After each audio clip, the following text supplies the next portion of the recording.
grade. As you can see, I'm here in our classroom, and it's really lonely in here without you. But we're going to do our best to learn something that maybe we already kind of know, but I just wanted to make sure that you were thinking about it the way that you should be thinking about it. But before I do any of that, I want to remind you something that your heart knows, and that is that Jesus loves you, and that you are blessed, and that God made you wonderfully, marvelously, in His own image, and that He wants you to become the best version of yourself. He wants you to grow in virtue and live a holy life. And I know all of you can do that. You can do that whether you're here in the classroom with me, or you can do that if you're at home with your family. So think about it. Have you done something today that's made you be the best version of yourself? Or have you forgotten about being the best version of yourself because of all this craziness and staying at home and not seeing each other and your friends? I want you to think about it. Have you done something today to help you be the best version of yourself? Okay, we're going to talk about math, and we're going to talk about numbers and things that you might already know, but we're just going to make sure we're thinking about it correctly. You're working in your Simple Solutions book, and most of the questions in the Simple Solutions book you guys got. I'm certain of it. But there's some things in the math book that we would be practicing in our classroom with each other that we're not getting to do. So I thought it would be fun if you guys watched me do a few things that we would have done. If you were here, I would probably have the girls sitting and the boys standing, and we would be all sitting around the table together. I bet you guys can visualize that because we've done it before. The girls would be on the ground and the boys would be standing over, and everybody would be listening and doing their best. And we'd be talking about the ones, the tens, and the hundreds. But we wouldn't have been talking about the thousands because we've never really talked too much about the thousands before. And that's the new thing that Mrs. Rhodes is going to talk to you about today. I want you to remember one thing that we know, that 10 is the number that is important. It's always the most important number. And we know that because God gave us 10 fingers and 10 toes. And these 10 things help us remember. We know that in the ones column, we can't have 10. 10's the number. We can only have 1, 2, 3, 4, 5, 6, 7, 8, 9. We know in the tens column that we have to have 10 ones to be in the tens column. We also know in the hundreds column that we have to have 10 tens to be in the hundreds column. This is a whole 100 right here. If you don't believe me, watch me. 10, 20, 30, 40, 50, 60, 70, 80, 90, 100. So think about it. Everything's about the number 10. And then we also know some things like it's easy to add tens together because we've been counting by 10 since we were 2. 10, 20, 30, 40, all the way up to 100. And if I drop those zeros and pretend they're not there, we can just do, if it's 40 plus 60, we can just quickly drop the zeros and do 4 plus 6 is 10, and then add the 0 back in, and that gives us the 100 that Mrs. Rhodes is talking about. What we've never done is looked about what would happen in our thousands column. The thousands column is the 4th column over. If you notice, it's like I've got my T-chart going on. I've got my T's of 1, my T-chart of tens, my T-chart of hundreds, and now I'm adding another whole column called the thousands. Guess what, 2nd grade? You have to have 10 hundreds to make 1,000. And guess what? I have them over here. I have a pile of 100 here. I have another pile of 100 here. I have another pile of 100 here. I have another pile of 100 here. I have another pile and another pile. And guess how many piles I'm actually going to land over here on the side? You guys know the answer. There's going to be 10 piles of 10. But in each pile, oh, I think I didn't count right in this one. 2, 4, 6, 8. I need a few more. 9, 10. I must have got interrupted. And here's 2 more piles. Let's see if Mrs. Rhodes did her math correctly. And I hope I have enough spots on my table for it. So let's remind each other what's in each of these piles. 10 is in this pile. So we're going to count 10, 20, 30, 40, 50, 60, 70, 80, 90, 100. So in each of my piles, I have 100. So we can count by hundreds. I know we can, easy peasy, right? 100, 200, 300, 400, 500, 600, 700, 800, 900. And we want to say 1,000, but remember we decided that's not really a true number. 1,000 is 1,000. So right now on my table of T-chart, I have 10 piles of 100 that give me my 1,000. What I really need to do is bundle them all together in one whole pile so that I can say that I have 1,000. But we need to look at this a little bit longer before I actually do that. We know that there can only be 9 ones. So right now in the ones column, I have 9 ones. In the tens column, there's one whole pile of 10. So I really technically only have 1 10. In the hundreds pile, I can't have 10 tens in my hundreds column because they got to flip over, just like in the ones column. So I'm going to take one of these away to remind you that I have 1, 2, 3, 4, 5, 6, 7, 8, 9. And then there's my thousands.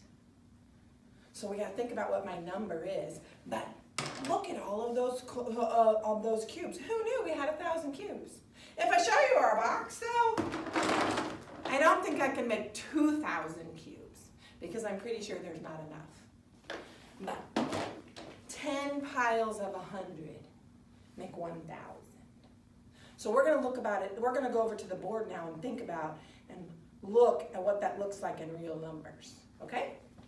So I'm going to make a T-chart just like you're used to me making all of the time. I'm going to make a T-chart. You're used to this one where you see a 1, you see a tens. We've been working in triple digits for a while. We see 100. Now it's time to think about what that 1,000 looks like.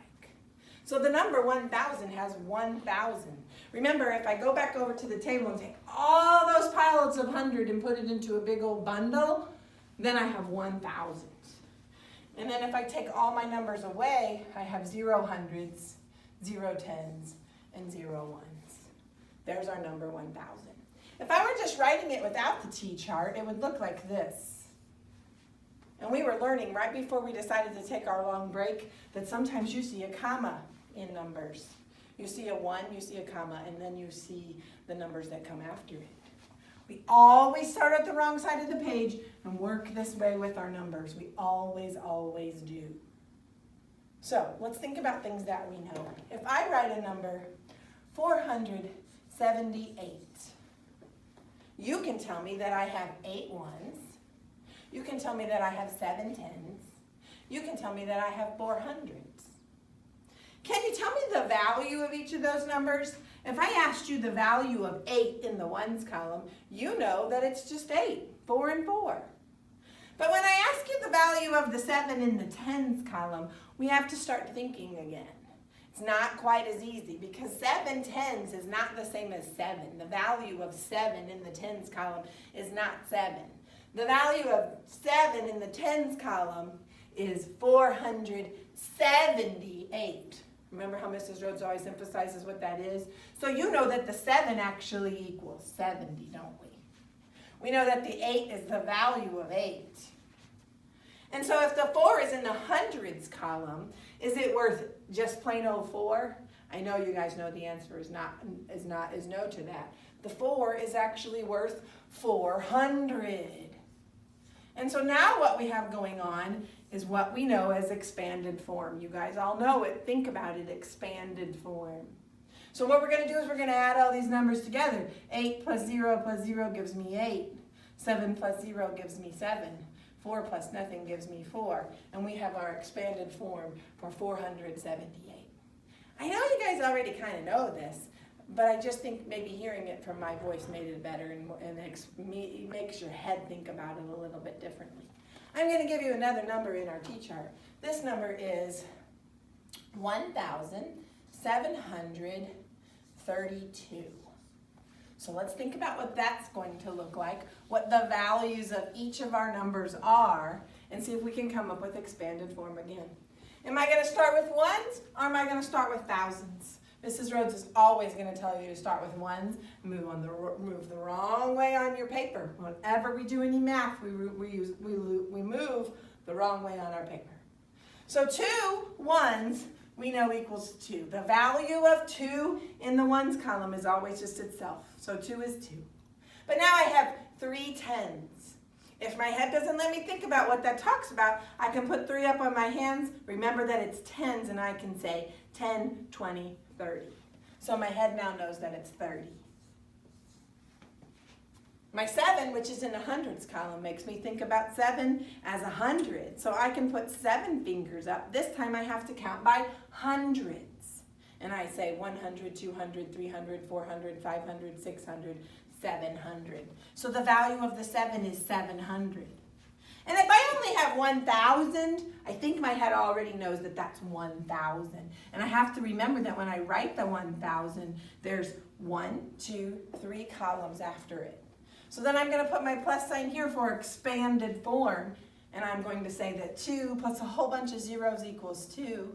3 plus a whole bunch of zeros equals 3. 7 plus 1 zero equals 7. And 1 plus nothing equals 1,732. And like I said, remember how we'll see a comma. We see a comma after 3 numbers. 1, 2, 3. My comma comes into place. And the comma tells me, when I see it, that I have to say 1,000. So I say 1,732. I want you guys to be practicing all of this. You can make your own T-charts. You can think about what's the value of each of your numbers that you create. I'm going to ask you not to go past the thousands column because we're not quite ready for that. Remember how we learn a little bit at a time to become better mathematicians? So we're going to just learn up to the thousands. I might even ask you to not make your number bigger than 1, but if you're challenging yourself while you're at home, you can make this number as big as 9. Because if we get past 9, then we got to move over to another column. And there is another column. It's called the 10,000s column, and it starts to follow the pattern of what we know. So it's going to go thousands, it's going to go 10,000s, and then it's going to go 100,000s. But I just want you to hang out no further than the thousands column. And Mom can give you a 4-digit number. You can practice putting it in a T-chart.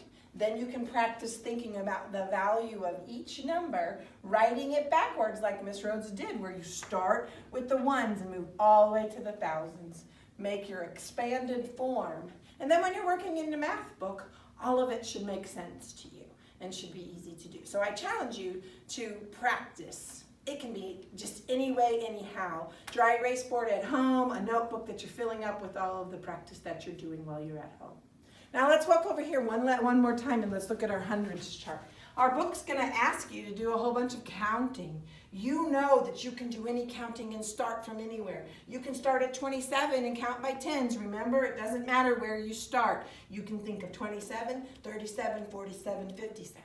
If there was a 6 in front of this and this was 627, you could still do it. You could go 627, 737, or 627, 637, 647. But if it asks you to count by hundreds, you can do that too. So think about what you know when you're doing your math. Mrs. Rhodes is counting on you to think about what you know when you're doing your math and build on what you know. Think about it. But I'm going to challenge you, don't forget 4-digit numbers, thinking about the values, thinking about how you can count by tens, you can count by hundreds, starting with any number. Mrs. Rhodes loves you. Jesus loves you. Don't forget to try to be the best version of yourself.